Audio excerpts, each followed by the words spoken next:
Chez Safran Electrical & Power sur le site de Niort, nous sommes confrontés, comme toutes les entreprises, à des problématiques de risques psychosociaux.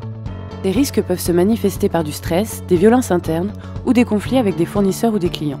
Comme nous nous sommes rendus compte que nous n'avions pas le même langage, nous avons décidé de créer un comité de pilotage pour démystifier le sujet et faire avancer les choses pour les salariés.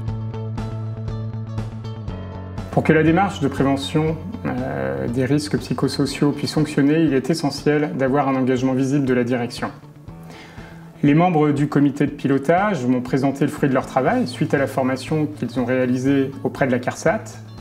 Et à l'issue, j'ai signé une lettre de mission dans laquelle je leur demande d'animer une démarche de terrain participative afin d'obtenir des résultats durables et pérennes pour préserver la santé des salariés.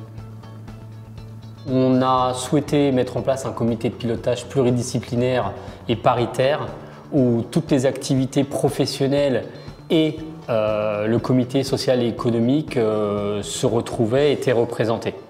Alors globalement, ça doit nous permettre d'avoir une meilleure compréhension de certaines problématiques du travail et faciliter également les commissions avec les instances représentatives du personnel. Alors le comité de pilotage doit suivre l'évolution de la présence de RPS sur le site, identifier les secteurs à risque, analyser les situations de risques psychosociaux par le contenu du travail et proposer, accompagner et suivre la mise en place d'actions de prévention. Le COPIL s'engage également à communiquer sur les avancées de la démarche.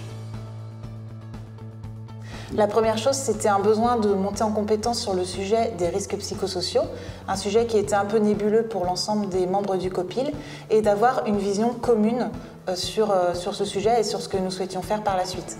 Nous avons choisi de travailler avec la CARSAT puisque c'est un organisme qui propose un accompagnement sur du long terme et qui en fait rassurait donc, les membres du comité de pilotage. Et puis cette formation a clairement permis de créer une dynamique de groupe et de construire ensemble les contours de la démarche de prévention des risques psychosociaux. Par exemple, nous avons rédigé de façon collective notre charte d'engagement à destination des salariés. Alors cette charte d'engagement s'adresse à tous les salariés.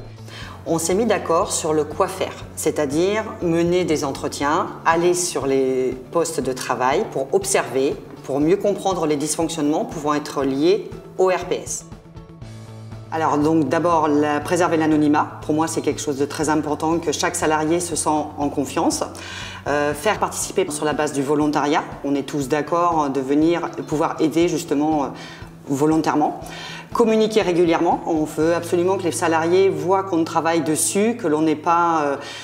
qu'on ne fait pas du travail qu'entre nous et qu'on ne puisse pas communiquer. C'est important de pouvoir rassurer aussi les salariés. Et ensuite, être bienveillant. Alors la direction a d'abord commencé par communiquer via des flash infos pour informer les salariés de la création d'un COPIL RPS. Il nous a semblé très important pour nous de légitimer notre démarche auprès des commissions CSCT et CSE, qui sont les représentants du personnel. Alors nous allons très prochainement aller directement sur le terrain pour présenter notre démarche à tous les collaborateurs du site. Et enfin, une fois la démarche lancée, dans un souci de compréhension et de visibilité, nous allons créer notre propre support de communication.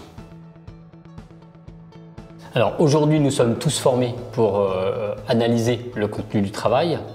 Nous sommes bien conscients également, on a tous partagé qu'on s'inscrit dans un long terme et que tout ne pourra pas être fait tout de suite car l'ensemble des membres de ce comité de pilotage cumulent cette mission également avec leur activité professionnelle.